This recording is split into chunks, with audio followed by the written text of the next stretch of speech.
আফগানিস্তানের বিপক্ষে ওয়ানডে সিরিজে টাইগারদের ভরাডুবির পর ওয়েস্ট ইন্ডিজের বিপক্ষে ওয়ানডে সিরিজের জন্য দল ঘোষণা করেছে বাংলাদেশ ক্রিকেট বোর্ড বিসিবি।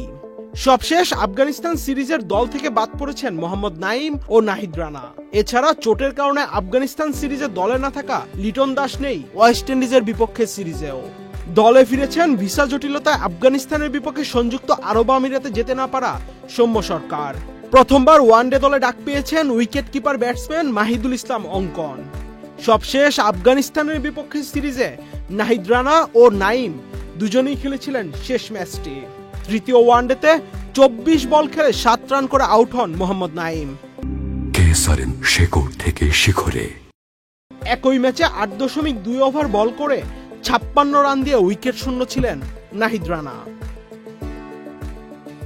দলে ফেরা সৌম্য সরকার সর্বশেষ ওয়ানডে খেলেছিলেন এবছরের ফেব্রুয়ারিতে। 10 বছরের ক্যারিয়ারে 76 ওয়ানডেতে সৌম্য সরকারের সংগ্রহ 2198 রান। দলে নতুন মুখ মাহিদুল ইসলাম অঙ্কন একটি টেস্ট খেলেছেন এর আগে। 18 অক্টোবর সিরিজের প্রথম ওয়ানডেতে মুখোমুখি হবে ওয়েস্ট ইন্ডিজ ও বাংলাদেশ। এরপর 21 ও 23 অক্টোবর হবে পরের 2 ম্যাচ। মিরপুর শেরেবাংলা জাতীয় ক্রিকেট স্টেডিয়ামে অনুষ্ঠিত হবে সবকটি ম্যাচ, সময় বেলা 1:30টায়। ওয়ানডে সিরিজের পর টি-20 সিরিজের ম্যাচগুলো অনুষ্ঠিত হবে 27, 29 ও 31 অক্টোবর। সবগুলো ম্যাচ হবে চট্টগ্রামে। এক নজরে দেখে নেওয়া যাক ওয়েস্ট ইন্ডিজের বিপক্ষে বাংলাদেশের ওয়ানডে স্কোয়াড।